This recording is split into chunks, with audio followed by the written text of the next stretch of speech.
જય શ્રી કૃષ્ણ મિત્રો. તો અહીંયા તમે જોઈ રહ્યા છો આપણી સાથે છે આજે ચંદુભાઈ, અને જે આપણને આજે શીખવાડશે કે ફોરપી મશીનની અંદર જે કેલિબ્રેશનની પ્રોસેસ છે એ કેવી રીતે કરવામાં આવે છે. બસ મજામાં. તમે કેમ છો? બસ સારું.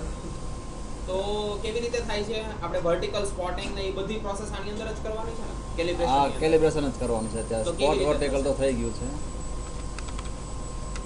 ચાલો પેલા સ્પોટ જ પાડી દો, તમને આવી જાઓ બાજુ.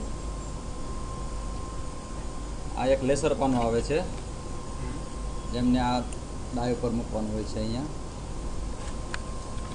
જે ડિસ્પ્લેમાં ઝૂમ કરીને જોઈ લેવાનું, એકદમ ક્લીન કરીને.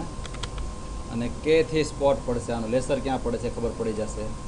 એ આ સ્પોટ જોઈ લેવાનો, ક્યાં વચ્ચોવચ્ચ ચોકડીની વચ્ચોવચ્ચ હોવું જોઈએ. એટલે આ ઓકે જ છે સ્પોટ અત્યારે એકદમ કમ્પ્લીટ. આ ઓકે થઈ ગયા પછી આ પાનું લઈ લેવાનું અને પ્રિન્ટવાળું પાનું મૂકવું પડશે આની પર, જે આ રીતે આવશે. આને પણ એકદમ ઝૂમ કરીને એકદમ ક્લીન કરી નાખવાનું, ચોખ્ખું કરીને.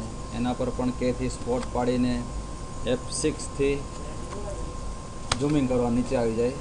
પછી પાછો 2 સ્પોટ પાડીને એને અપ કરવાનું. એટલે આ પણ ઓકે છે કમ્પ્લીટ. વ્હાઇટ અને લાલ એકદમ મેચ થઈ ગયેલા છે, એટલે વર્ટિકલ એ કમ્પ્લીટ જ છે. આ ઓકે થઈ ગયા પછી હવે કેલિબ્રેશન પર આવશું આપણે. કેલિબ્રેશનમાં આવ્યું છે કે હાફ ડાય કહેવાય આને.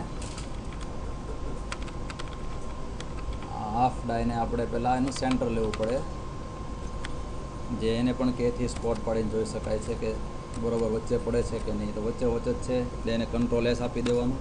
કંટ્રોલ S એન્ટર, એટલે આ સેન્ટર સેવ થઈ ગયું. એના પછી આપણે આવશે ડિસ્પ્લેમાં જોઈ લેવાનું. અહીંયા હાફ ડાય છે, એટલે આ લીટી ઉપર જ આ ડાયની ધાર અને આ લીટી ઉપર એકદમ કમ્પ્લીટ મેચ થઈ જવું જોઈએ. સહેજ પણ આગળ પાછું નહીં હોવું જોઈએ.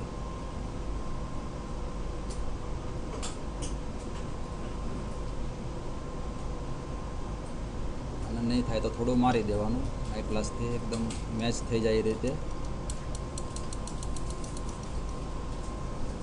આ મેચ થઈ ગયું છે, એટલે આને કંટ્રોલ S ફરી એકવાર આપી દેવાનું. પછી કંટ્રોલ B દબાવવાનું. આનું કેલિબ્રેશન કંટ્રોલ B થી થાય છે, એટલે કંટ્રોલ B એટલે રોટરી થઈ જશે તમારી સ્લાઇડમાં. એને ઝૂમ કરવાનું ધીમે ધીમે, અને એની પણ આ ધાર અને આ લીટી એકદમ મેચ પાછું નહીં હોવું જોઈએ સહેજ બી. એટલે 2 મેચ થઈ જાય તો જ કેલિબ્રેશન ઓકે થશે, નકર નહીં થાય. એટલે આને ધીમે ધીમે શિફ્ટ દબાવી રાખવી પડશે, અને ધીમે ધીમે એક એક પોઈન્ટ આગળ લેતું રહેવાનું. 2 મેચ થઈ ગયું એટલે આ કેલિબ્રેશન આને એન્ટર આપી દેવાનું. આ કેલિબ્રેશન ઓકે. તો આ ટોટલ પ્રોસેસ હતી કેવી રીતે? આ ખાલી કેલિબ્રેશન